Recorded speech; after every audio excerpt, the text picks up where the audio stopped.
हूँ शिवानी और आप देख रहे हैं बीजापुर एक्सप्रेस। चलते हैं खबरों की ओर।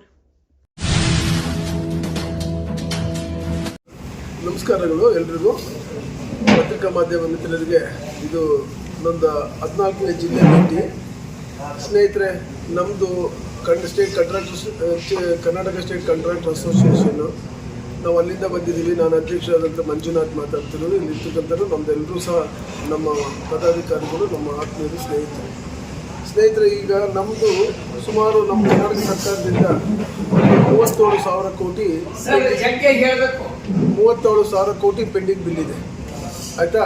ಆದರೆ ನಮಗೆ ಇದುವರೆಗೂ ಸಹ 2.5 ವರ್ಷದಿಂದ ಮಾನ್ಯ ಮುಖ್ಯಮಂತ್ರಿಗಳಾಗಲಿ ಮಾನ್ಯ ಸಚಿವರಾಗಲಿ ನಮ್ಗೆ ಯಾವುದಕ್ಕೂ ಸಹ ನಮಗೆ ಸ್ಪಂದಿಸ್ತಾ ಇಲ್ಲ.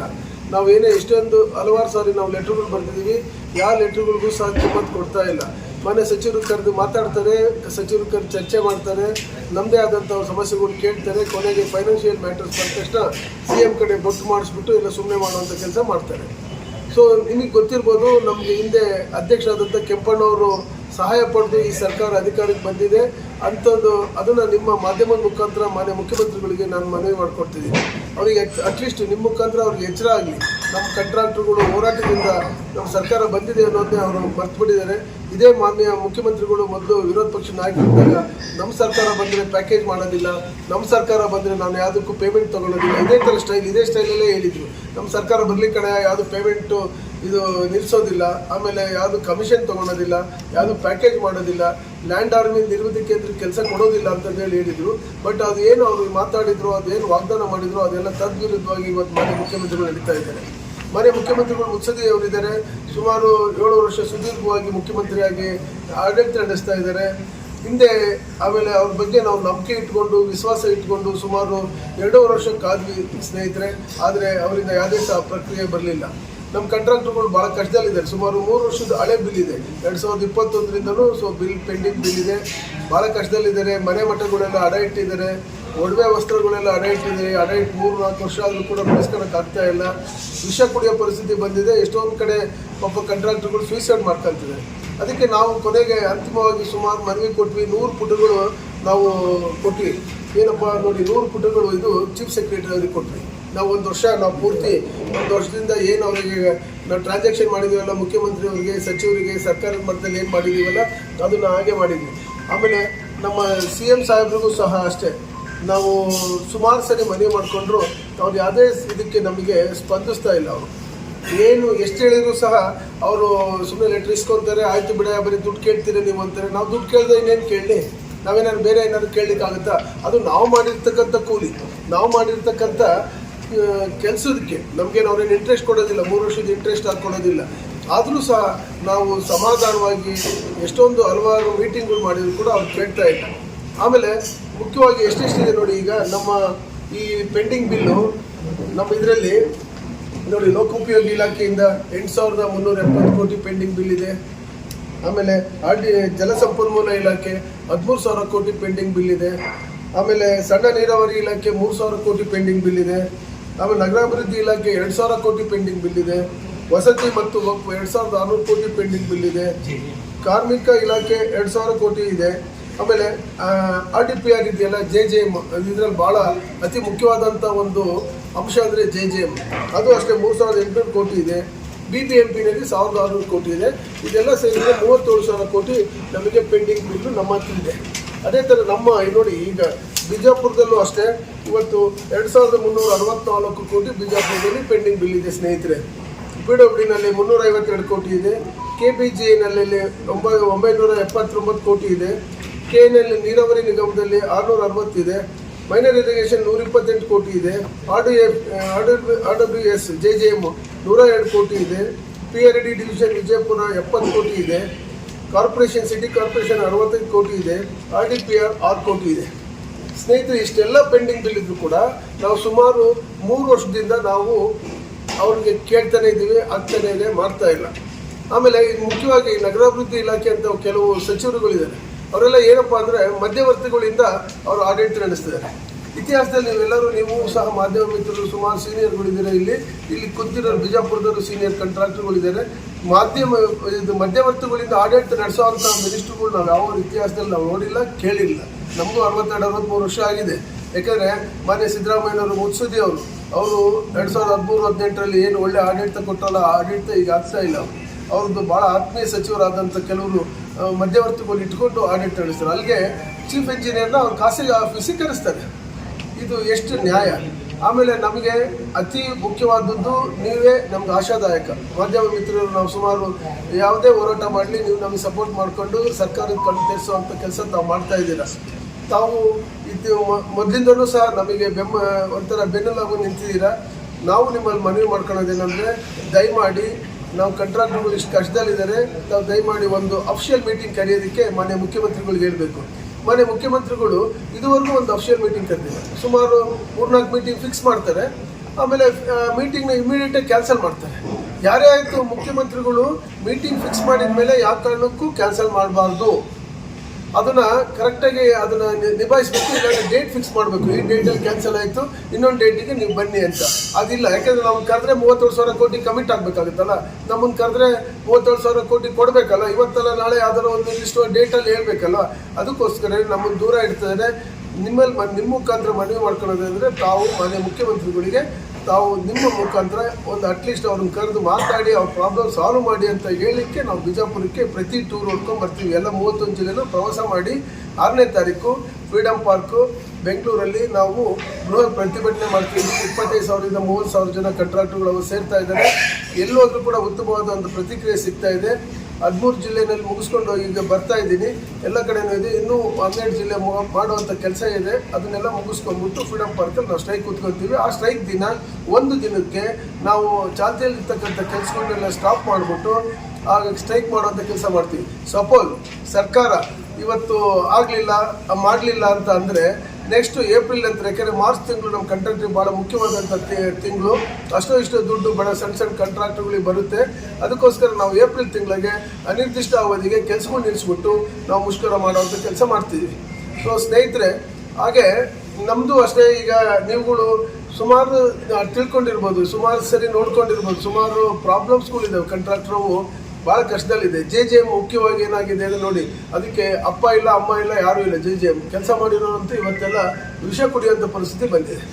ಯಾಕಂದರೆ ಅದು ಈ ಭಾಗದಲ್ಲಂತೂ, ಈ ಉತ್ತರ ಕರ್ನಾಟಕ ಭಾಗದಲ್ಲಿ, ಕಲ್ಯಾಣ ಕರ್ನಾಟಕ ಭಾಗದಲ್ಲಿ ನಾವು ಈಗ 371J ಪ್ರಕಾರ 5,000 ಕೋಟಿ ಏನು ಸರ್ಕಾರ ಕೊಡ್ತಿದೆಯಲ್ಲ, ಕೇಂದ್ರ ಸರ್ಕಾರ, ಅದನ್ನೆಲ್ಲದೂ ಸಹ ಕರೆಕ್ಟಾಗಿ ಎಲ್ಲ ತಗೊಂಡೋಗಿ ಲ್ಯಾಂಡ್ ಆರ್ಮಿಗೆ ಕೊಡುವಂಥ ಒಂದು ಕೆಲಸ ಮಾಡ್ತಾಯಿದ್ದಾರೆ. ದಯಮಾಡಿ ಮಾನ್ಯ ಮುಖ್ಯಮಂತ್ರಿಗಳು ಅದನ್ನು ಫಸ್ಟ್ ನಿಲ್ಲಿಸಬೇಕು. ಲ್ಯಾಂಡ್ ಆರ್ಮಿಗೆ ಕೊಡೋದು, ನಿರ್ಮಿತರಿಗೆ ಕೊಡೋದು ಅಂತ ನಿಲ್ಲಿಸುವ. ಅವ್ರು ಪುನಃ ನಮಗೆ ಕೊಡ್ತಾರೆ. ನಾವು ಅಮಾಯಕ ಕಾಂಟ್ರಾಕ್ಟರ್ಗಳು, ನಾವು ಅವರು ಕಡಿಮೆ ರೇಟಿಗೆ ಮತ್ತು ನಾವು ಕೆಲಸ ಮಾಡಬೇಕಾಗ್ತದೆ. ಆಮೇಲೆ ಒಳ್ಳೆ ದುಡ್ಡು ಬರ್ತಕ್ಕಂಥ ದೊಡ್ಡ ದೊಡ್ಡ ಕೆಲಸಗಳನ್ನೆಲ್ಲ ಪ್ಯಾಕೇಜ್ ಮಾಡ್ತಾರೆ. 200 ಕೋಟಿದು ಒಂದೊಂದು ಪ್ಯಾಕೇಜ್ ಮಾಡ್ತಾರೆ. ಇಲ್ಲೇ ಸಚಿವರು KIDBನಲ್ಲಿ ಸುಮಾರು 200-300 ಕೋಟಿ ಒಂದೊಂದು ಪ್ಯಾಕೇಜ್ ಮಾಡುವಂಥ ಒಂದು ಕೆಲಸ ಮಾಡ್ತಾ ಇದ್ದಾರೆ. ಯಾಕೆ ಬೇಕು ಅದು ಪ್ಯಾಕೇಜ್? ಏನು ಗೊತ್ತಾ, ನಮ್ಮ ಕ್ಯಾಬಿನೆಟಲ್ಲಿ ಅಪ್ರೂವ್ ಮಾಡ್ತಾರೆ. ಮಾನ್ಯ ಮುಖ್ಯಮಂತ್ರಿಗಳು ಕ್ಯಾಬಿನೆಟಲ್ಲಿ ಅಪ್ರೂವ್ ಮಾಡಬೇಕೋ ಮಾಡಬಾರ್ದು ಅಂತ ಅವ್ರು ತಿಳ್ಕೊಬೇಕಲ್ವಾ. ಯಾಕೆಂದರೆ ಅಲ್ಲೇ ಮ್ಯಾಚ್ ಫಿಕ್ಸಿಂಗ್ ಆಗ್ಬಿಡುತ್ತೆ. ಪ್ಯಾಕೇಜ್ನ ಯಾವಾಗ ಕ್ಯಾಬಿನೆಟ್ ಅಪ್ರೂವ್ ಆಗುತ್ತೋ ಅಲ್ಲೇ ಮ್ಯಾಚ್ ಫಿಕ್ಸಿಂಗ್ ಮಾಡಿಕೊಂಡು ಅವರು ಬಲಾಢ್ಯರು ರೆಡಿ ದುಡ್ಡನ್ನ ಫಸ್ಟ್ ಅವ್ರು ಕೆಲಸ ಮಾಡ್ತಾರೆ. 3 ವರ್ಷಕ್ಕೆ ಇರ್ತಕ್ಕಂಥ ದುಡ್ಡನ್ನ ನಮಗೆ ಕರ್ನಾಟಕದ ಗುತ್ತಿಗೆದಾರರಿಗೆ ಕೆಲಸ ಮಾಡೋದಕ್ಕೆ ಬಿಡ್ತಾರೆ. ನಮ್ಮದು ಇದು ವಿಪರ್ಯಾಸ. ನಾವು ದಯಮಾಡಿ ನಾವು ಇದನ್ನು ಮಾಧ್ಯಮದ ಮುಖಾಂತರ ಮಾನ್ಯ ಸರ್ಕಾರಕ್ಕೆ, ಮಾನ್ಯ ಮುಖ್ಯಮಂತ್ರಿಗಳಿಗೆ ನಾವು ತಿಳಿಸ್ಬೇಕು. ಮಾಧ್ಯಮಗಳ ಮುಖಾಂತರ ಹೇಳಿ ನಮ್ಮಲ್ಲಿ ಮನವಿ ಮಾಡ್ಕೊಳ್ತಿದ್ದೀನಿ. ಇಡೀ ಇತಿಹಾಸದಲ್ಲಿ ಭಾಳ ಅಚ್ಚುಕಟ್ಟಾಗಿ ಯಾವುದೂ ಒಡಕಿಲ್ದಂಗೆ ಒಂದೇ ಒಂದು ಇರೋದು ಸಂಘ ಒಗ್ಗಟ್ಟಾಗಿರ್ತಕ್ಕಂಥದ್ದು ಅಂದರೆ ಕರ್ನಾಟಕ ಸ್ಟೇಟ್ ಕಾಂಟ್ರಾಕ್ಟರ್ ಅಸೋಸಿಯೇಷನ್ ಒಂದೇ. ನಾವು 1.5 ಲಕ್ಷ ಜನ ನಮ್ಮಲ್ಲಿ ಸದಸ್ಯರಿದ್ದಾರೆ. ನಾವೆಲ್ಲರೂ ಸಹ ನಮ್ಗೆ ಎಷ್ಟೇ ದುಡ್ಡು ಬರಲಿ ಬರ್ದಲೇ ಇರಲಿ, ನಾವೆಲ್ಲರೂ ಸಹ ಒಗ್ಗಟ್ಟಾಗಿ ಇಲ್ಲೇ ನೋಡಿ, ನಿಮಗೆ ವಿಜಯಪುರದಲ್ಲಿ ಎಂತೆಂಥ ಸೀನಿಯರ್ ಕಾಂಟ್ರಾಕ್ಟರ್ಗಳಿದ್ದಾರೆ. ಎಲ್ಲರೂ ಸೀನಿಯರ್ ಮೋಸ್ಟ್ ಕಾಂಟ್ರಾಕ್ಟರ್ಗಳು, 25-30 ವರ್ಷ ಅನುಭವ ಇರ್ತಕ್ಕಂಥ ಕಾಂಟ್ರಾಕ್ಟರ್ ನಿಮ್ಮ ಎದುರುಗಡೆ ಸರ್. DK ಶಿವಕುಮಾರ್ ಅವರು ಮೊನ್ನೆ ಸ್ಟೇಟ್ಮೆಂಟ್ ಕೊಟ್ಟರಲ್ಲ ನಿನ್ನೆ, ಅದ್ರ ಬಗ್ಗೆ ಏನು ಹೇಳ್ತೀರಿ ಮೊದಲ? ಹೌದಣ್ಣ, ಕರೆಕ್ಟು. ಅಲ್ಲ, DK ಶಿವಕುಮಾರ್ ಸಾಹೇಬರು ನಮ್ಮ ಜೊತೆಗೆ, ಕಾಂಟ್ರಾಕ್ಟರ್ ಜೊತೆಗೆ ಅಷ್ಟೋ ಇಷ್ಟೋ ಕಾಂಟ್ರಾಕ್ಟರ್ಗೆ ಸಾಂತ್ವನ ಹೇಳ್ಕೊಂಡು ನಮ್ಮ ಸಮಸ್ಯೆಗಳಿಗೆ ಸ್ಪಂದಿಸ್ತೀವಿ ಅಂದರೆ ಜಾರಕಿಹೊಳಿ ಸಾಹೇಬರು, PWD ಮಿನಿಸ್ಟರ್ ಜಾರಕಿಹೊಳಿ ಸಾಹೇಬರು ನಮ್ಮ ಕಾಂಟ್ರಾಕ್ಟರ್ ಸಮಸ್ಯೆಗಳಿಗೆ ಮೀಟಿಂಗ್ ಮಾಡ್ಕೊಂಡು ನಮ್ಮ ಸಮಸ್ಯೆಗಳಿಗೆ ಅಷ್ಟೋ ಇಷ್ಟೋ ಸ್ಪಂದಿಸ್ತಾರೆ.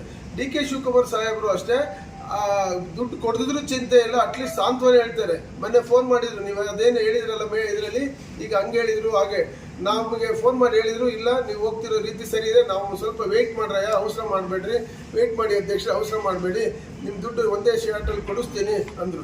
ಇಲ್ಲ ಸ್ವಾಮಿ, ನಾವು ಅಲ್ಲೇ ತಾಳ್ಮೆ ಮೀರೋಗ್ಬಿಟ್ಟಿದೆ, 2.5 ವರ್ಷ ಆಗಿದೆ, ನಾವು ಮಾಡೇ ಮಾಡ್ತೀವಿ, ನೀವು CM ಜೊತೆ ಮಾತಾಡಿ ಒಂದು ಮೀಟಿಂಗ್ ಫಿಕ್ಸ್ ಮಾಡ್ತೀನಿ ಅಂದರು. ಇನ್ನೂ ಅದ್ರ ರಿಸಲ್ಟ್ ಬಂದಿಲ್ಲ. ಸ್ನೇಹಿತರೆ, ಹೇಳ್ತೀನಿ ಅದನ್ನೇ ಹೇಳ್ತೀನಿ. ಈಗ ನಾವು ಬಡ ಕಾಂಟ್ರಾಕ್ಟರ್ಗಳು, ನಾವು ಕೇಳ್ತಿರೋದು ನಮ್ಮ ಕೂಲಿ ನಾವು ಕೇಳ್ತಾ ಇದ್ದೀವಿ. ನಾವ್ಯಾಕೆ ಅವ್ರಿಗೆ ಬ್ಲ್ಯಾಕ್ ಮೇಲ್ ಮಾಡಲಿ? ಆಮೇಲೆ ನಾವ್ಯಾಕೆ, ನಮ್ದು ಇದು ಜನ್ಮಸಿದ್ಧ ಹಕ್ಕು, ಇದು ನಾವು ಸ್ಟ್ರೈಕ್ ಮಾಡೋದು. ಕೆಲಸಕ್ಕೆ ಏನೇನೋ ಸಣ್ಣ ಒಂದು ಇವರೇ ಸಮುದಾಯದವರೇ ಇದು ಸ್ಟ್ರೈಕ್ ಮಾಡ್ತಾರೆ. ನಾವು ಇಷ್ಟು ದೊಡ್ಡ ಕಾಂಟ್ರಾಕ್ಟರ್ಗಳು, ನಾವು ನಮ್ಮ ಮನೆ ಮಠ ಮಾರಿ ಸರ್ಕಾರದ ಅಭಿವೃದ್ಧಿಗೋಸ್ಕರ ಹಾಕಿರ್ತಕ್ಕಂಥ ಬಂಡವಾಳ ಕೇಳೋದಕ್ಕೆ ನಮ್ಮ ರೈಟ್ಸ್, ಸಂವಿಧಾನದಲ್ಲಿ ನಮ್ಮ ರೈಟ್ಸ್ ಕೊಟ್ಟಿದ್ದಾರೆ, ನಾವು ಅದನ್ನು ಮಾಡೇ ಮಾಡ್ತೀವಿ. ನಾವು ಅದನ್ನು ಮನವರಿಕೆ ಮಾಡಿಕೊಟ್ಟಿದ್ದೀವಿ. ಅವರು ಅದು ಹೇಳ್ಬಾರ್ದು. ಮಾನ್ಯ ಮುಖ್ಯಮಂತ್ರಿಗಳಾಗಲಿ, ಮಾನ್ಯ ಸಚಿವರುಗಳಾಗಲಿ ಹೆಂಗ್ ಮಾಡ್ತಾರೆ ಮಾಡಲಿ, ನೋಡೋಣ, ಅದೆಲ್ಲ ಅವ್ರ ಬಾಯಲ್ಲಿ ಬರಬಾರ್ದು. ಯಾಕೆ ಗೊತ್ತಾ, ನಮ್ಮ ರಾಜ್ಯದ ದೊರೆ ಅವರು ಯಾರು, ಮುಖ್ಯಮಂತ್ರಿಗಳು, DCM ಸಾಹೇಬರು ನಮ್ಮ ರಾಜ್ಯದ ದೊರೆ, ಸಚಿವರುಗಳು ಅಷ್ಟೇ. ನಾವು ಮಾಡಿರ್ತಕ್ಕಂಥ ಕೂಲಿ ಕೇಳೋದಕ್ಕೆ, ಅದಕ್ಕೆ ಆ ಭಾಷೆಯಲ್ಲಿ ಅವ್ರ ಬಾಯಲ್ಲಿ ಕೋರ್ಟಿಗೆ ಹೋಗೋದು, ಅದಕ್ಕೆಲ್ಲ ಕೇಳಬಾರ್ದು. ನಾವು ಈಗ ನಮ್ಮ ಮನೇಲಿ ಯಾರೋ ಯಜಮಾನ ಹೆಚ್ಚು ಕಡಿಮೆ ಆಗಿರ್ತಾರೆ, ನಾವು ಅದನ್ನ ನಿಭಾಯಿಸೋದಿಲ್ವಾ? ಅವ್ರು ಏನಾದ್ರು ಹೆಚ್ಚು ಕಡಿಮೆ ಆದಾಗ ನಾವು ಕೊಟ್ಟ ಸಾಲ ಕೊಡ್ದಂಗೆ ಇರ್ತೀವ? ಮಾಡಿದ ಸಾಲ ಮಾಡ್ದಂಗೆ ಇರ್ತಾರ? ಅದು ಧರ್ಮ, ನಮ್ಮ ಧರ್ಮದಲ್ಲಿ ಅದು ಬಂದಿದೆ. ಅದಕ್ಕೆ ನಾವು ಹಿಂದೆ BJP ಸರ್ಕಾರ ಮಾಡಿದ ಕಡೆಯ, BJP ಸರ್ಕಾರ ಮಾಡಿದ ಕಡೆ ಅಂತ ಮಾನ್ಯ ಮುಖ್ಯಮಂತ್ರಿಗಳು ಹೇಳ್ಬಾರ್ದು, ಮಾನ್ಯ ಸಚಿವರು ಸಹ ಅದನ್ನ ಹೇಳ್ಬಾರ್ದು.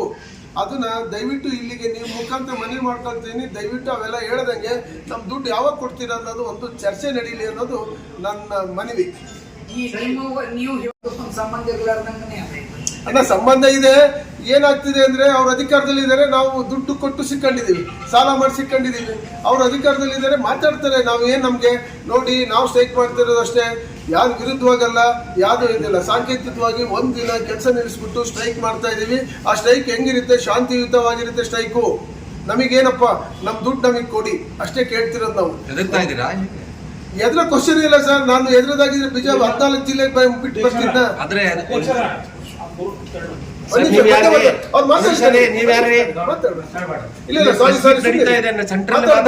ಮುಂದೆ ಬಂದು ಮಾತಾಡಿ. ಹೇಳಿ ಸರ್,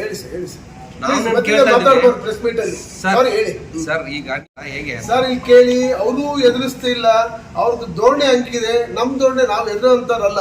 ನಾವು ಏನ್ ಗೊತ್ತಾ, ದೃಢವಾಗಿದ್ದೀವಿ, ಸಂಘ ದೃಢವಾಗಿದೆ, ಎಲ್ಲ ಕಡೆ ಒಳ್ಳೆ ಉತ್ತಮವಾದ ಪ್ರತಿಕ್ರಿಯೆ ಸಿಗ್ತಾ ಇದೆ. ನಾವು ಹೋರಾಟ ಮಾಡೇ ಮಾಡ್ತೀವಿ. ನಾವು ಇದರಲ್ಲಿ ಈ ಹೋರಾಟದಲ್ಲಿ ನಾವು ಫಲ ಸಿಗ್ತೀವಿ ಅಂತಂದ್ರೆ ನಮಗೆ ಕಾನ್ಫಿಡೆನ್ಸ್ ಇದೆ. ಯಾಕಂದ್ರೆ ಕಾಂಟ್ರಾಕ್ಟರ್ಗಳು ನೊಂದು ಬೆಂದು ಹೋಗ್ಬಿಟ್ಟಿದ್ದಾರೆ. ಇದೆ ಕಮಿಷನ್ ಇದೆ, ಕಮಿಷನ್ ಇಲ್ಲ ಅಂತಂದೇಳಿ ಹೇಳಲಿಕ್ಕೆ ಆಗೋದಿಲ್ಲ. ಮಾನ್ಯ ಸಚಿವರು ಹೇಳಿದ್ರಲ್ಲ, ಹಿಂದೆ ಹಳೇದು ಇತ್ತು, ಈಗಲೂ ಇದೆ, ಮುಂದೂ ಇರುತ್ತೆ ಅಂತ. ಹಂಗೆ ಆಗಿದೆ. ಮಾನ್ಯ CM ಸಾಹೇಬ್ರು ಗೊತ್ತು ಕಮಿಷನ್ ಇದೆ ಅಂತ. ಬಟ್ ಆದ್ರೆ ಕಮಿಷನ್ ನ ನಿರ್ಮೂಲನೆ ಮಾಡಕ್ಕಾಗಲ್ಲ. We cannot eradicate the commission, but we can control it. ನಾವು ಅದನ್ನ ಕಂಟ್ರೋಲ್ ಮಾಡ್ಬೇಕು ಅನ್ನೋದು ಅಷ್ಟೇ. ಅದಕ್ಕೆ ನಾವು ಪ್ರಯತ್ನ ಮಾಡ್ತಿರೋದು, ನಾವು ಹೋರಾಟ ಮಾಡ್ತಿರೋದು.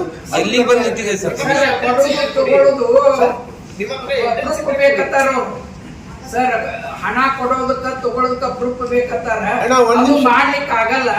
ಮಂಪರ್ ಪರೀಕ್ಷೆ ಅದು ಮಾಡಾಕ್ತಾವೇನಾರ ಇದು ಮಾಡ್ತೀರಾ? ಅಣ್ಣ, ಒಂದ್ ನಿಮಿಷ, ಆ ಮಟ್ಟಕ್ಕೆ ಬರ್ತೀನಿ. ಈಗ ಹೇಳಿದ್ರಲ್ಲ, ಇಬ್ರು ಸ್ನೇಹಿತರು ಏನ್ ಹೇಳ್ತೀರಲ್ಲ, ಕರೆಕ್ಟ್. ಅದು ನೀವೆಲ್ಲರೂ ಇತಿಹಾಸದಲ್ಲಿ ನೀವು ನಂಬಿಕೆನ ಬಹಳ ಚೆನ್ನಾಗಿದ್ರು. ಮಾಧ್ಯಮ ಮಿತ್ರರು ಅಂದ್ರೆ ಇಡೀ ದೇಶಕ್ಕೆ ಕಣ್ಣೋರ್ಸೋದು, ದೇಶಕ್ಕೆ ಕಣ್ ತೆರ್ಸೋದು ಕೆಲಸ ತಾವು ಮಾಡ್ತೀರಾ. ಎಲ್ಲರೂ ಕಮಿಷನ್ ಕೊಡೋದಕ್ಕೆ ಎಲ್ಲರೂ ಯಾರು ಪ್ರೂಫ್ ಕೊಡಕ್ ಸಾಧ್ಯನಾ? ಹಿಂದಿನ ಸರ್ಕಾರದಲ್ಲಿ ಇದೇ ಪ್ರಾಬ್ಲಮ್ ಬಂದಿತ್ತು. ಅಣ್ಣ ಕೇಳಿಸ್ಕೊಳ್ಳಿ, ನಾಗಮೋಹನ್ ದಾಸ್ ಅಂತಂದೇಳಿ ಅವ್ರು ಕಮಿಟಿ ಮಾಡಿದ್ರು. ಇದೇ ಮಾನ್ಯ ಮುಖ್ಯಮಂತ್ರಿಗಳು ಏನ್ ಕೊಟ್ರು? ಏನು ಕೊಡ್ಲಿಲ್ಲ. ನಾಗಮೋಹನ್ ದಾಸ್ ಸಾಹೇಬ್ರು ನಮ್ಮನ್ನ 10 ಸರಿ ಮೀಟಿಂಗ್ ಕರೆದ್ರು. ಏನಾದ್ರು ಪುರಾವೆ ಕೊಡಪ್ಪ ಅಂತ ಏನೂ ಕೊಡಕ್ಕಾಗ್ಲಿಲ್ಲ. ಮಾನ್ಯ ನಾಗಮೋಹನ್ ದಾಸ್ ಕಮಿಟಿನಲ್ಲಿ ಯಾರು ಎಂಜಿನಿಯರ್ಸ್ ಇಂದನೂ ಯಾವ್ದು ಪ್ರೂಫ್ ಸಿಗ್ಲಿಲ್ಲ, ಕಾಂಟ್ರಾಕ್ಟರ್ಗಳಿಂದನೂ ಯಾವ್ದು ಪ್ರೂಫ್ ಸಿಗ್ಲಿಲ್ಲ. ಅವ್ರು ಉತ್ತಮವಾದ ಕೆಲಸ ಮಾಡಿದ್ದಾರೆ ಕಾಂಟ್ರಾಕ್ಟರ್ಗಳು, ಅವ್ರ ಕೆಲಸ ಅವ್ರು ಕರೆಕ್ಟಾಗಿ ಮಾಡಿದ್ದಾರೆ ಅಂತಂದೇಳಿ ರಿಪೋರ್ಟ್ ಕೊಟ್ರು. ಈ ಬಿಜೆಪಿ ಸರ್ಕಾರಕ್ಕೆ ಮತ್ತು ಕಾಂಗ್ರೆಸ್ ಸರ್ಕಾರಕ್ಕೆ ನಿಮ್ಗೆ ಗೊತ್ತಿದ್ದಾರೆ ಸರ್? ನಮಗೆ ಕೇಳಿ ಸರ್, ನಮಗೆ ಬಿಜೆಪಿ JDS ಬಿಲ್ ಆಗಿದ್ದು ಜಾಸ್ತಿ. ಯಾವಾಗ ನಾವು ಹೇಳ್ತೀವಿ, ಈಗ ಬಿಜೆಪಿ JDS ಕಾಂಗ್ರೆಸ್ ಅನ್ನೋದು ನಮಗಿಲ್ಲ. ನಮ್ಗಿರೋದೇ ಕಾಂಟ್ರಾಕ್ಟರ್ಗಳು, ಒಂದೇ ಪಕ್ಷ, ನಮ್ದೇ ಒಂದೇ ಕಾಂಟ್ರಾಕ್ಟರ್ಗಳು, ಅದೊಂದೇ ಪಕ್ಷ, ಒಂದೇ ಜಾತಿ. ನಮ್ಮಲ್ಲಿ ಏನಾಗಿದೆ, ಎಲ್ಲ ಪಾರ್ಟಿಯವರು ನಮ್ಮ ಸೇರ್ಕೊಂಡಿರ್ತಾರೆ. ಆದರೆ ನಮ್ಮ ಕಾಂಟ್ರಾಕ್ಟರ್ ವೃತ್ತಿ ಧರ್ಮ ಅಂತ ಬಂದಾಗ ನಾವೆಲ್ಲ ಒಂದಾಗುವಂಥ ಕೆಲಸ ನಾವು ಮಾಡ್ತಾ ಇದ್ದೀವಿ. ಆದರೆ ಒಂದು ನೀವು ಕೇಳೋದ್ರಲ್ಲಿ ಹೇಳ್ತಾ ಇದ್ದೀವಿ, ಹಣೆ ಬಿಡುಗಡೆ ವಿಚಾರದಲ್ಲಿ ಬೇರೆ ಅಷ್ಟು ಇಷ್ಟು 40, 60, 90 ಅಂತ ನಾನು ಹೇಳೋದಿಲ್ಲ. ಹಣ ಬಿಡುಗಡೆ ವಿಚಾರದಲ್ಲಿ ಹಳೆ ಸರ್ಕಾರಕ್ಕಿಂತ ಈ ಸರ್ಕಾರದಲ್ಲಿ ಕಮಿಷನ್ ಜಾಸ್ತಿ ಇದೆ. ಮಾನ್ಯ ಸಚಿವರುಗಳು ಹೇಳ್ತಾರೆ ಕೋರ್ಟಿಗೆ ಹೋಗಿ ಅಂತ. ಕೋರ್ಟಿಗೆ ಹೋಗಿ ಅಂದ್ರೆ ಅದಕ್ಕೆ ತಮ್ಮ ಮಾಧ್ಯಮಗಳಿಗೆ ಯಾಕೆ ಮನವರಿಕೆ ಮಾಡ್ಕೊಡ್ತೀವಿ ಅಂದ್ರೆ ಅದೆಲ್ಲ ಹೋಗೋದು ಬೇಡ ಸ್ವಾಮಿ, ನಮ್ದು 3 ವರ್ಷದ ಬಿಲ್ ಕೊಟ್ಬಿಡಿ ಅಂತ ಕೇಳೋದೇ ನಮ್ ಧರ್ಮ ಅಷ್ಟೇ. ಪ್ಲೀಸ್. ಎಷ್ಟಿದೆ ಸರ್? ಹೋದ ಸರ್ಕಾರದಲ್ಲಿ 40% ಇತ್ತು, ಈಗ 60 ಏನಿಲ್ಲ ಸರ್. ನಾವು ಕೇಳಿ ನಮ್ಮ ಹಿಂದೆ ಸ್ನೇಹಿತರೆ 1.5 ಲಕ್ಷ ಜನ ಇದ್ದಾರೆ. ನಮ್ಮ ಮಾನ್ಯ ಹಳೆ ಮಾತ್ರ ಹೇಳ್ಬಿಡಿ. ಕೇಳಿ, ಮಾನ್ಯ ನಮ್ಮ ಹಳೆ ಅಧ್ಯಕ್ಷರು ಏನ್ ಮಾಡ್ಬಿಟ್ರು 40% ಅಂತಂದ್ರು. ಎಷ್ಟು ಜನಕ್ಕೆ ತೊಂದರೆ ಆದ್ ಗೊತ್ತಾ? ಮಾನ್ಯ ಬೊಮ್ಮಾಯಿ ಸಾಹೇಬರು CM ಆಗಿದ್ದಂತ ಸಂದರ್ಭದಲ್ಲಿ 40% ಅಂದ್ರು. ಎಲ್ಲಿ ಪ್ರೂವ್ ಮಾಡಕ್ಕಾಯ್ತು ನಮ್ಗೆ 40%? Is it possible? No, never. ಸಾಧ್ಯನೇ ಇಲ್ಲ. ಅಲ್ಲ, ನಾನು ಹೇಳೋದಿಲ್ಲ, ನಾನು ಹೇಳ್ತೀನಲ್ಲ 40-60 ಅಂತ ನಾನು ಯಾವತ್ತೂ ಹೇಳೋದಿಲ್ಲ. ನಮಗೆ ಬೇಕಾಗಿರೋದು ಪೇಮೆಂಟ್ ಮಾತ್ರ ಕೊಡಿ ಅಂತ. ಬಟ್ ಹಣ ಬಿಡುಗಡೆ ವಿಚಾರದಲ್ಲಿ 3 ವರ್ಷದ ಹಳೆ ಬಿಳಿಗೂ ಅವ್ರು ಪೇಮೆಂಟ್ ಕಮಿಷನ್ ತಗೊಳ್ತಾ ಇದ್ದಾರೆ. ಅದು ಕೆಲವು ಡಿಪಾರ್ಟ್ಮೆಂಟ್, ಎಲ್ಲವೂ ಅಲ್ಲ. ಪಾಪ ಲೋಕೋಪಯೋಗಿ ಇಲಾಖೆ ಇದ್ದಾರೆ, ಅದು ಕರೆಕ್ಟ್ ಆಗಿದೆ. ಆಮೇಲೆ BBMP ಇದೆ. ಅದೇ ಮಾನ್ಯ DCM ಸಾಹೇಬ್ BBMP ನಲ್ಲಿ 3 ವರ್ಷದ ಪೆಂಡಿಂಗ್ ಬಿಲ್ ಕ್ಲಿಯರ್ ಮಾಡ್ಬಿಟ್ಟು 1 ವರ್ಷಕ್ಕೆ ತಂದು ನಿಲ್ಲಿಸಿದ್ದಾರೆ. ಆದ್ರೆ ಅದೇ ಮೇಜರ್ ಇರಿಗೇಷನ್ ಅಲ್ಲಿ ಅವರು ಇಂಟ್ರೆಸ್ಟ್ ತೋರಿಸ್ತಾ ಇಲ್ಲ. ಅದನ್ನೇ ಹೇಳ್ತಿರೋದು. KBGNL 4 ನಿಗಮ ಇದಾವೆ. KNNL, KBGNL, ಕಾವೇರಿ ನೀರಾವರಿ ನಿಗಮ ಅಂಡ್ ವಿಶ್ವೇಶ್ವರಯ್ಯ ನೀರಾವರಿ ನಿಗಮ ಅಂತ. ಎಲ್ಲದರಲ್ಲೂ ಇಷ್ಟೇ ಇರೋದು. ಏನು 13,000 ಕೋಟಿ ಇದೆಯಲ್ಲ, ಅದೇ ಇದೆ. ಸಂಪನ್ಮೂಲ ಇಲಾಖೆನೇ 13,000 ಕೋಟಿ ಜಾಸ್ತಿ. ಅಂದ್ರೆ ಬೇರೆ ಜಾಸ್ತಿ ಅಲ್ಲ, ಪೆಂಡಿಂಗ್ ಬಿಲ್ ಜಾಸ್ತಿ. ಇಲ್ಲ, ನಾವೆಲ್ಲ ನೀವೆಲ್ಲ ಏನ್ ಗೊತ್ತಾ, ನಿಮ್ಮಲ್ಲಿ ನಾವು ಮನವಿ ಮಾಡ್ಕೊಳ್ಳೋದು ಇಷ್ಟೇ, ನಮ್ ಪ್ರಾಬ್ಲಮ್ ಸಾಲ್ವ್ ಮಾಡ್ಕೊಡಿ, ನಮ್ ದುಡ್ಡು ಒಂದು ಅಧ್ಯಕ್ಷರೇ, ಆಗಲೇ ನೀವು ಮ್ಯಾಚ್ ಫಿಕ್ಸಿಂಗ್ ಅಂತಕ್ಕಂಥ ಪದ ಬಳಕೆ ಮಾಡಿದ್ರಿ. ಯಾವ ವಿಚಾರದಲ್ಲಿ ಹೆಂಗೆ ಅನ್ನೋದು ಸ್ಪಷ್ಟೀಕರಣ. ಕರೆಕ್ಟ್, ಇದು ಒಳ್ಳೆ ಐಡಿಯಾ. ಏನಾಗಿದೆ ಅಂದ್ರೆ ನಮ್ಮಲ್ಲಿ ಏನಾಗ್ತಿದೆ ಅಂದ್ರೆ ಹೇಳಿದ್ನಲ್ಲ, ಪ್ಯಾಕೇಜ್ ಸಿಸ್ಟಮ್ ಅಲ್ಲಿ ಪ್ಯಾಕೇಜ್ ಟೆಂಡರ್ಗಳು ನಾವು ಕಾಂಟ್ರಾಕ್ಟರ್ಗಳೆಲ್ಲ ನಾವು ಏನು ನಮ್ಮಲ್ಲಿ ಕುಂತಿರೋರೆಲ್ಲ ಏನು 40-50 ಕೋಟಿ ಕೆಲಸ ಮಾಡ್ತಕ್ಕಂಥವ್ರು ಅಷ್ಟೇ. ಇವ್ರೇನ್ ಮಾಡ್ತಾರೆ, ನಮ್ದು 10 ಜಿಲ್ಲೆದು 10 ಜಿಲ್ಲೆ ಯಾರು ಒಬ್ಬ ಕೆಲಸ ಮಾಡಕ್ ಸಾಧ್ಯನಾ? ಇತಿಹಾಸದಲ್ಲಿ ನೋಡ್ಕೊಂಡ್ ಬನ್ನಿ, 10 ಜಿಲ್ಲೆ ಸೇರಿ ಒಂದು ಪ್ಯಾಕೇಜ್ ಮಾಡ್ತಾರೆ. ಅವೆಲ್ಲ ಪ್ಯಾಕೇಜ್ಗಳು ಏನಂದ್ರೆ ಕ್ಯಾಬಿನೆಟ್ ಅಲ್ಲಿ ಅಪ್ರೂವ್ ಆಗ್ತವೆ. ಮಾನ್ಯ ಮುಖ್ಯಮಂತ್ರಿಗಳು ಹಿರಿಯರಿದ್ದಾರೆ, ಅವರು ಮುನ್ಸದ 7 ವರ್ಷ ಸುದೀರ್ಘವಾಗಿ ಆಡಳಿತ ನಡೆಸ್ಕೊಂಡು ಬರ್ತಾ ಇದ್ದಾರೆ. ಅವರು ಅದನ್ನ ಅನುಮೋದನೆ ಮಾಡಬಾರ್ದು. ಅದನ್ನೇ ನಾವು ಹೇಳ್ತಿರೋದು. ಯಾಕೆ ಅನುಮೋದನೆ ಮಾಡ್ತಾರೆ? ಅದು ಏನಾಗ್ತದೆ, ರೆಡಿ ದುಡ್ಡು. ಅದು ಅಂದ್ರೆ ಫಂಡ್ ರೆಡಿ ಇರ್ತಕ್ಕಂಥ ಫಂಡ್ನ ಹೊರ ರಾಜ್ಯದಲ್ಲಿ ಕೊಡ್ತಾರೆ. ನಾವು 3 ವರ್ಷ ಗುಂಡಿ ಮುಚ್ಚೋದು ಅಂತ ಇಂಥದ್ದು ಈ ಸ್ಟಾರ್ ಹಾಕೋದಕ್ಕೆ ನಮ್ಮ ಸ್ಟೇಟ್ ಗೌರ್ಮೆಂಟ್ ಕೊಡ್ತಾರೆ.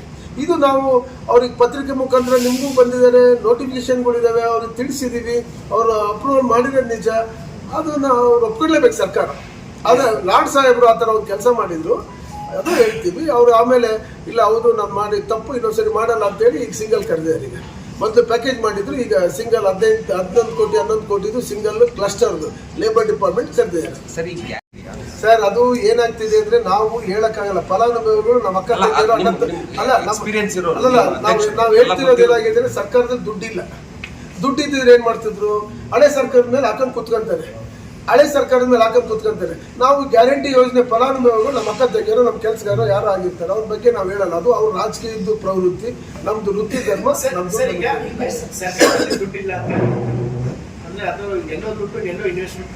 ಸರ್, ಅದ್ ನಾವ್ ಹೇಳ್ಬಾರ್ದು ಸರ್, ನೀವು ಕೇಳ್ಬೇಕು ಅವ್ರಿಗೆ. ನೀವು ಮಾಧ್ಯಮದವರು, ನೀವು ರೈಟ್ಸ್ ನೀವೇನ್ ಗೊತ್ತಾ, ಸ್ಟ್ರಾಂಗ್ ಪೆನ್ ಏನಿದೆಯಲ್ಲ ನಿಮ್ದು, ನೀವು ಕೇಳಬೇಕು ಯಾಕಪ್ಪ ಹಂಗೆ ಅಂತ. ನಾವು ಕೇಳಬಾರ್ದು. ಯಾಕಂದ್ರೆ ನಮ್ದೇನಿದ್ರು ಕೂಡ ನೋಡ, ನಿನ್ ಕೆಲಸ ನೀನ್ ಮಾಡ್ಕೊಂಡು ಹೋಗಪ್ಪ, ನಿನ್ ದುಡ್ಡು ಎಷ್ಟಿದೆ ಅಷ್ಟು ಕೇಳು ಅಂತಾರೆ ಹೊರತು ನಾವು ಬೇರೆ ಕೇಳಿದ್ರೆ ಅದು ಅಪ್ರಸ್ತುತ ಆಗ್ತದೆ. ಹೋರಾಟ ಅಂದ್ರೆ ಈಗ ನೀವು ಮುಷ್ಕರ ಹಾಕುವ ಸರ್ಕಾರ ಮನೆಯದೇ ಹೋದ್ರೆ ಈ ಮುಷ್ಕರಕ್ಕೆ ಮುಂದೆ ನಡೆಯುವುದು. ಹೌದಮ್ಮ, ನಾವು ಅದನ್ನೇ ಹೇಳ್ತಿರೋದು. ಇದು ಮಾರ್ಚ್ ಬಹಳ ಇಂಪಾರ್ಟೆಂಟ್ ತಿಂಗಳಿರೋದ್ರಿಂದ ಇಲ್ಲಿ ಸಣ್ಣ ಪುಟ್ಟ ಇರೋದ್ರಿಂದ ಈಗ ಏನಾಗ್ತಿದೆ, ನೆಕ್ಸ್ಟ್ ಅದಕ್ಕೆ ಈ ಒಂದು ಸಾಂಕೇತಿಕವಾಗಿ ಒಂದಿನ ಕೆಲಸ ನಿಲ್ಲಿಸ್ಬಿಟ್ಟು ನಾವು ಹೋರಾಟ ಮಾಡ್ತಾ ಇದ್ದೀವಿ. ಏಪ್ರಿಲ್ ತಿಂಗಳಲ್ಲಿ ಅನಿರ್ದಿಷ್ಟ ಅವಧಿಗೆ ನಾವು ಕೆಲಸ ನಿಲ್ಲಿಸಿ ಸ್ಟ್ರೈಕ್ ಮಾಡುವಂತ ಒಂದು ಯೋಜನೆ ಹಾಕೊಂಡಿದ್ದೀವಿ. ನೋಡೋಣ. ಈಗ ನೆನ್ನೆ 3 ಜನ ಮಿನಿಸ್ಟರ್ಗಳು ಫೋನ್ ಮಾಡಿದ್ದಾರೆ, ಇಲ್ಲ ನಾನು CM ಜೊತೆ ಮಾತಾಡ್ತೀನಿ, ಮೀಟಿಂಗ್ ಫಿಕ್ಸ್ ಮಾಡಿಸ್ತೀನಿ ಅಂತ. ಮಾಡ್ಲಿ, ಸಂತೋಷ. ನಮಗೆ ಘರ್ಷಣೆ ಬೇಕಾಗಿಲ್ಲ. ನಾವು ಯಾರು ನಮ್ಗೆ ಬರೋ ದುಡ್ಡು ಬಂದ್ಬಿಟ್ಟು ನಾವು ನೆಮ್ಮದಿಯಾಗಿರ್ತೀವಿ. ಸಾಂತ್ವನಕ್ಕೆ ಬಗ್ಗದೇ ಇಲ್ಲ. ಮಾಲೆ 2 ವರ್ಷ ಆಯ್ತು ನಾವು ಈ ಮಟ್ಟಕ್ಕೆ ಬಂದಿದೀವಿ ಅಂದ್ರೆ ಸಾಂತ್ವನ ಪುಕ್ಷಟೆ ಸಾಂತ್ವನಕ್ಕೆ ಬಗ್ಗಲ್ಲ. ನಮಗೆ ದುಡ್ಡು ನಮ್ ನಿರ್ದಿಷ್ಟವಾದ ದಿನಾಂಕ ಆಗ್ಬೇಕಷ್ಟೇ. ಅಧ್ಯಕ್ಷರೇ, ಕಳೆದ ಬಾರನು ಇದೇ ತರ ಆಕ್ರೋಶ ಭರಿತವಾದ ಪ್ರತಿಭಟನೆಗಳನ್ನ ಮಾಡಿದಿರಿ. ನಾವೆಲ್ಲರೂ ಕೂಡ ಸುದ್ದಿ ಮಾಡಿದ್ದೀವಿ. ನಾವು ಹಿಂಗ್ ಮಾಡ್ತೀವಿ ಅಂತ ಎಲ್ಲರೂ ಸ್ಟೇಟ್ಮೆಂಟ್ ಕೊಟ್ರಿ. ತಿರ್ಗಾ 7 8 ತಿಂಗಳಾಯ್ತಲ್ವಾ, 1 ವರ್ಷ ಆಗ್ತು. ಇಲ್ಲ. ಒಂದ್ ವರ್ಷ ಆದ್ರೂ ಕೂಡ ಇನ್ನೂವರೆಗೆ ನಿಮ್ಗೆ ಸ್ಪಂದಿಸಿಲ್ಲ ಅಂತೀರಿ ಸರ್, ಅಲ್ವಾ? ಹೌದು. ಈಗ ಏನು ನಿಮಗೆ ಪ್ರತಿಭಟನೆಯ ಒಂದು ವ್ಯವಸ್ಥೆ ಏನಂತ?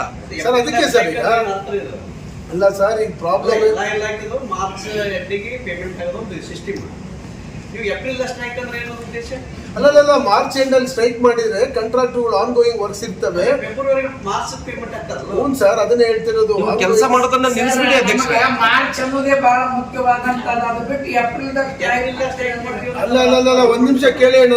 ಮಾರ್ಚ್ ಅಲ್ಲಿ ಏನಾಗ್ತಿದೆ, ಪ್ರತಿ ವರ್ಷದ್ದು ನಮ್ಮಲ್ಲಿ ಅಪೆಂಡಿಕ್ಸ್ ಅಂತ ಇರುತ್ತೆ. ಅದ್ರಲ್ಲಿ ಏನ್ ಗೊತ್ತಾ, ಕ್ವಾರ್ಟರ್ಲಿ ಪೇಮೆಂಟ್ ಕೂಡ ರಿಲೀಸ್ ಮಾಡ್ಕೊಂತ ಬರ್ತಿರ್ತವೆ. ನಾವು ಮೇಂಟೆನೆನ್ಸ್ ಇರ್ತವೆ, ಕೆಲವು ರೋಡ್ ರಸ್ತೆ ಮೇಂಟೆನೆನ್ಸ್, ಬಿಲ್ಡಿಂಗ್ ಮೇಂಟೆನೆನ್ಸ್, ಅವೆಲ್ಲ ಹೆಡ್ಗಳೆಲ್ಲ ಇರ್ತವೆ. ಅವೆಲ್ಲ ಏನಾಗ್ತಿದೆ ಅಂದ್ರೆ ಲಾಸ್ಟ್ ಕ್ವಾರ್ಟರ್ಲಿ ರಿಲೀಸ್ ಆಗೋದು ನಮ್ಮ ಮಾರ್ಚ್ ತಿಂಗಳಲ್ಲೇ ಆಗೋದು. ಅದೆಲ್ಲ ಸಣ್ಣ ಕಾಂಟ್ರಾಕ್ಟ್ಗಳು ನಾವು ಯೋಚನೆ ಮಾಡ್ತಿರೋದು, ಸಣ್ಣ ಮತ್ತು ಮಧ್ಯಮ ವರ್ಗದ ಕಾಂಟ್ರಾಕ್ಟ್ಗಳ ಬಗ್ಗೆ ನಾವು ಯೋಚನೆ ಮಾಡ್ತಿರೋದು. ದೊಡ್ಡವರಿಗೆ ಆ ಮಾರ್ಚ್ ಏಪ್ರಿಲ್ ಯಾವುದೂ ಇಲ್ಲ.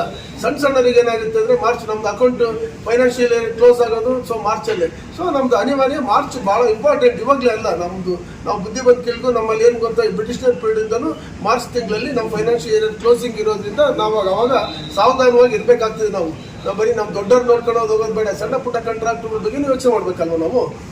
ಸರ್, ಇದು ಅದೇ ಅಲ್ಲಿ ಗ್ರೌಂಡ್ ಸಿಕ್ಲಿಲ್ಲ ಅಂತ ಹೇಳಿ ಅದು ಎಲ್ಲ ಮೂಲೆಯಲ್ಲಿ ಕೊಟ್ಟಿದ್ರು. ಅಲ್ಲ ಸರ್, ನೀವು ಈಗ ಕೊಪ್ಪಳದಾಗ ನಿನ್ನೆ ಹೇಳಿರಿ. ಹೇಳ್ತೀನಿ ಕರೆಕ್ಟು, ನಾವು ಹೇಳ್ತೀರ ಸರಿ. ನಾವು ಗ್ರೌಂಡ್ ಕೊಡೋದು, ಪರ್ಮಿಷನ್ ಕೊಡೋದು ನಮ್ಮ ಕೈಯಲ್ಲಿಲ್ಲ, ಅಲ್ಲಿ ಪೊಲೀಸ್ ಇಲಾಖೆ ಕೈಯಲ್ಲಿತ್ತು. ಅದು ಏನ್ ಗೊತ್ತಾ, ಯಾವ್ದೋ ತಗೊಂಡೋಗಿ ಮೂಲೆಯಲ್ಲಿ ಜನಕ್ಕೆ ಕಾಣಿಸ್ತಿಲ್ಲದಂತ ಜಾಗದಲ್ಲಿ ಕೊಟ್ಟಿದ್ರು. ನಾವು ಅದನ್ನ ಹಠ ಮಾಡಿ ಮಾರನೇ ದಿನ ಮೇನ್ ರೋಡಿಗೆ, ಏನು ನಮ್ದು ಇದೆಯಲ್ಲ ಫ್ರೀಡಮ್ ಪಾರ್ಕ್ ಮೇನ್ ರೋಡಿಗೆ ಕೊಡೋದಕ್ಕೆ ಒಂದಿನ ಲೇಟ್ ಆಗಿದೆ ಅಷ್ಟೇ. ದಯಮಾಡಿ ಅಷ್ಟು ಕ್ಷಮಿಸಿ. ಅದು ನಮ್ದು 6ನೇ ತಾರೀಕು ಕನ್ಫರ್ಮ್ ಆಯ್ತು. ಪೊಲೀಸ್ ಇಲಾಖೆ ರಿಪೋರ್ಟ್ ಬಂತು. ನಾವು ಅಲ್ಲೇ ಗ್ರೂಪ್ಗಳಿಗೆಲ್ಲ ಹಾಕಿದ್ದೀವಿ, ನಾವು ಎಲ್ಲ ಕಡೆ ಮಾಧ್ಯಮ ಮಿತ್ರರಿಗೆಲ್ಲ ಕಳಿಸಿದ್ದೀವಿ. ಸರ್, ಒಂದು ಸ್ಪಷ್ಟೀಕರಣ ಕೊಟ್ಟಿಲ್ಲ ನೀವು.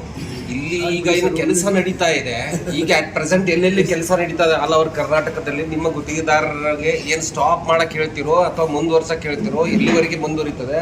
ಮುಂದುವರೆದ್ರೆ ಕಂಪ್ಲೀಟ್ ಮಾಡಿ, ಮುಂದುವರೆದ್ರೆ ಮತ್ತೆ ಸರ್ಕಾರಕ್ಕೆ ಅದೇ ರೀತಿ ಇದು ಅನಿಸ್ತದೆ. ಯಾವ ರೀತಿ ಬಿಸಿ ಮುಟ್ಟುತ್ತದೆ ನೀವು ಸರ್ಕಾರಕ್ಕೆ? ಬರೀ ಪ್ರತಿಭಟನೆ ಒಂದೇನಾ ದಾರಿ ಅಂತ? ಸರ್, ಇಲ್ಲಿ ಕೇಳಿ ಸರ್, ನಾವು ಅವತ್ತಿನ ಒಂದಿನದ್ದು ಸಾಂಕೇತಿಕವಾಗಿ ಸ್ಟಾಪ್ ಮಾಡ್ತೀವಿ ಕೆಲಸ. ಮುಷ್ಕರ ಒಂದಿನ ಮಾತ್ರ ಇರ್ತಕ್ಕಂಥ ಕೆಲಸಗಳು ಪ್ರತಿ ಇಡೀ ಆಲ್ ಓವರ್ ಕರ್ನಾಟಕ ಸ್ಟಾಪ್ ಮಾಡ್ತೀವಿ.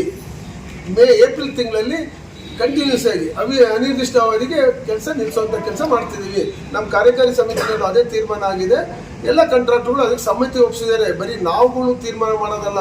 ಅದಕ್ಕೋಸ್ಕರನೇ ನಾನು ಇಡೀ 31 ಜಿಲ್ಲೆಗೂ ಪ್ರವಾಸ ಮಾಡ್ತಿರೋ ಉದ್ದೇಶನೇ ಅದಕ್ಕೆ. ಅವ್ರದ್ದು ಹೆಂಗಿದೆ ಕನ್ಫರೆನ್ಸ್ ಕೇಳ್ಕೊಂಡು ನಾವು ಮುಂದುವರಿಬೇಕಲ್ಲ. ಕೆಲಸನೇ ಸ್ಟಾರ್ಟ್ ಇಲ್ಲ ಸರ್, ಎಲ್ಲ 25% ಅಲ್ಲ ಕೆಲಸಗಳು ಎಲ್ಲಿ ಇಲ್ಲ.